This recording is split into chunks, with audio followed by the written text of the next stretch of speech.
Welcome to Skagway. Join us today in the port of Skagway. We do not do the railway, but travel the Klondike Highway instead through Alaska to a sled dog camp. And we even crossed into the Yukon Territory of Canada to head to Carcross, where we went to visit a desert. Let's see what beautiful scenery and wildlife we see along the way. We're Alan and Melissa. We enjoy exploring amazing places near and far, from our favorite local spots around Atlanta, Georgia, to far-off adventures across the globe. Be sure to like this video and subscribe so you can stay up to date with our travels. The Princess Patter had some activities while we were in port, but we had a full-day private tour with Trail of 98 tours. With a party of 9, this was much cheaper than the railway. We will leave their link in the comments below. We headed off the dock and made sure to note where we docked. Tom picked us up promptly at the port at 7:30 a.m. We boarded the van and it was extremely comfortable. We had plenty of room and Tom narrated the journey, answering all of our questions. We set out along the same path as the White Pass Railway, which is the most popular excursion in Skagway. We wondered if we made the right decision by not taking this excursion. My parents have done the railway before and absolutely loved it. Nevertheless, we were excited about the journey ahead and knew with teenagers the opportunity to get out and stretch their legs would be good.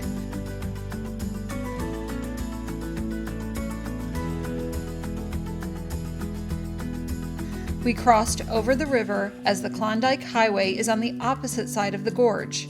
Very soon, we were rewarded with these magnificent views. The great part about being in a van is that we could stop and take some pictures along the way.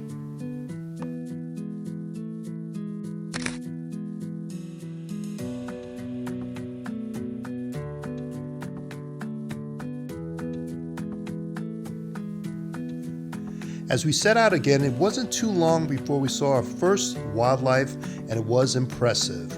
We found 2 black bears roaming and grazing on the side of the road, eating all the buds on the plants.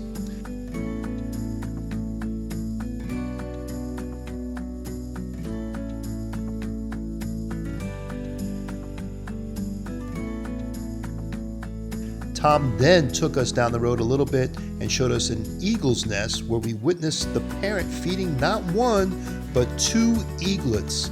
This was so incredible to see. Our tour guide Tom knew right where to find them.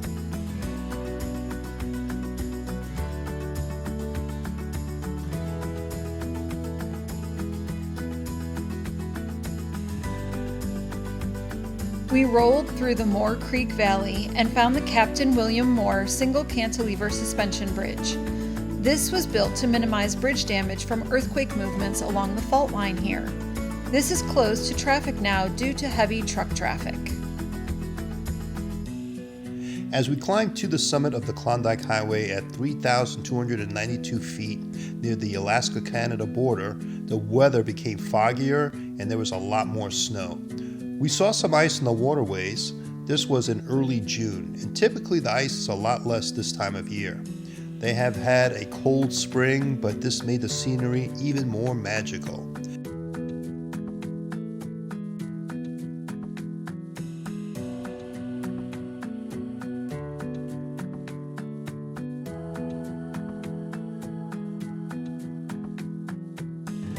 Again, we were able to stop at the vantage point and take some pictures.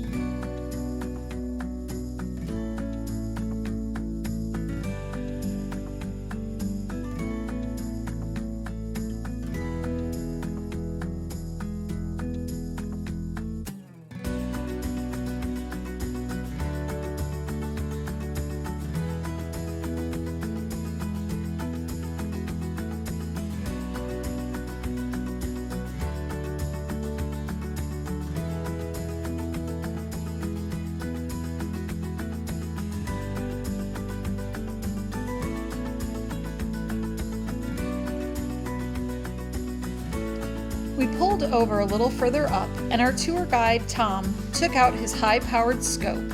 He got it all set up for us to view a Dall sheep perched on the mountain. The scope was more powerful than our long-range lenses on our cameras, and his sweet little face was so cute.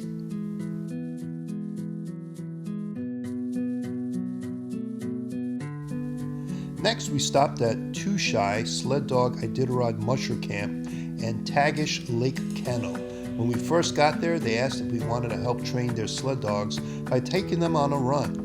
This was an extra cost, but an Alaska experience not to be missed.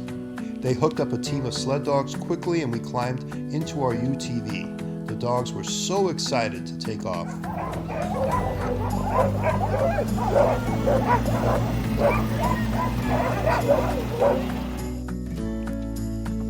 The dogs pulled us for about 1.5 miles through some gorgeous scenery.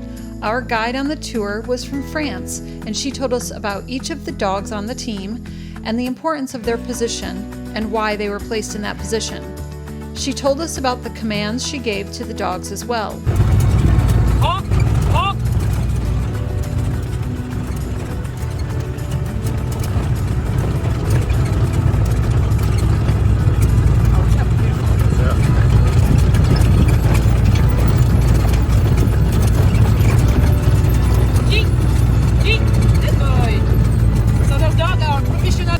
This particular team was given to the camp to train for the summer while their owner was elsewhere.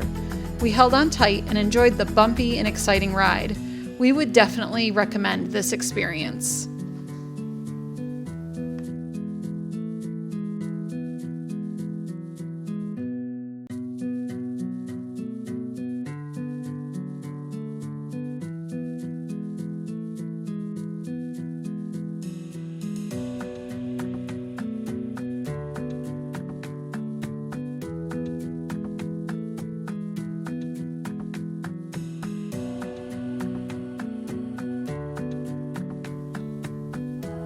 When we returned, we enjoyed a musher talk as she described the equipment they use and the clothing they have to keep warm, including those amazing beaver mittens. After that, we went to see all of the bibs and awards from Michelle Phillips, who has been running dogs here for 24 years. She has raced in several races, including the Iditarod and Yukon Quest. This year, she placed 4th in the Iditarod and 1st place in the Yukon Quest.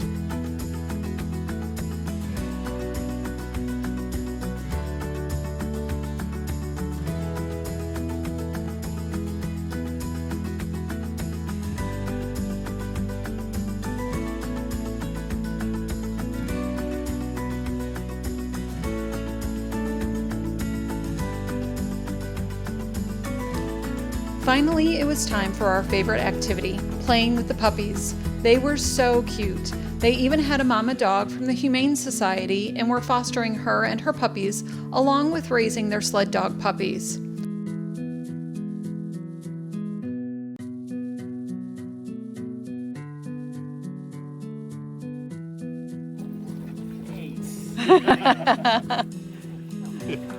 We didn't take a whole lot of video here, but the pictures say it all. We definitely wore them out.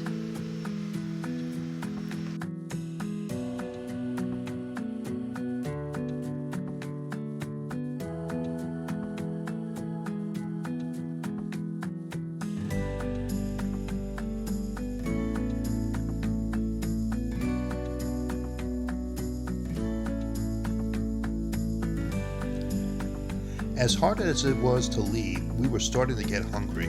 We headed toward the town of Carcross in the Yukon Territory. We caught back up with the extended trip train that goes all the way to the Yukon. Here we found Matthew Watson General Store. It's the oldest operating store in the Yukon, a fixture during the 1898 Klondike Gold Rush. We were hungry for lunch, so we wandered over to the bistro. Items were reasonably priced for a touristy town, and most items were $18 to $22 US. Remember that the pricing on the board is in Canadian dollars, so do the conversion. We got a bison burger and onion rings with a local beer. The town of Carcross has a lot of native influences with paintings and totem poles. There are also small sheds that are different shops with handmade soaps, jewelry, and other items. We stopped into a syrup shop where they had samples of their different types of birch and maple syrups. We wound up getting a jar of birch butter to bring home and share with family that was not here. Our next stop on the tour was the Carcross Desert. This is actually 1 square mile of a series of sand dunes. Carcross is actually a little too humid to be considered a desert, but the sand was formed during the last glacial period, and when the lakes dried up, the sand remained.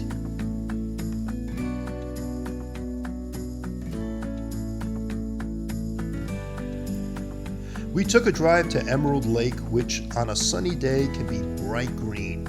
Even with the overcast sky, it was beautiful.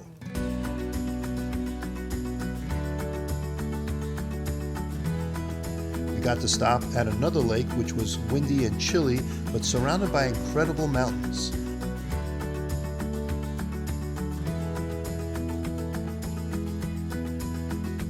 Melissa felt the water and it sure was cold.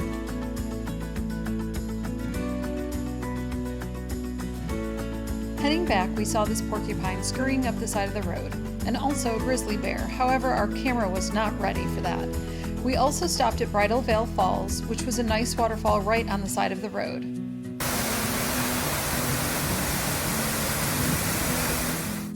Tom gave us the option of being dropped off in the town of Skagway, which we took, or heading back to the ship, which other family members took.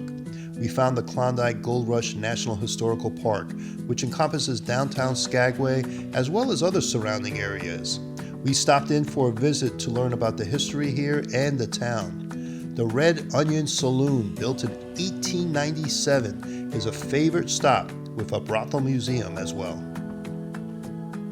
The Mascot Saloon exhibit is a former saloon that was one of the 80 bars available at the height of the gold rush that closed its doors in 1916, becoming the longest running saloon in town. It is set up to recreate what it might have been like there. You can find lots of sweets, snacks, and souvenirs at several places like the Popcorn Emporium here in Skagway before you head back to the ship. All in all, this excursion was fantastic. We saw so much wildlife and learned so much from Tom. We would highly recommend this tour if you have a large group.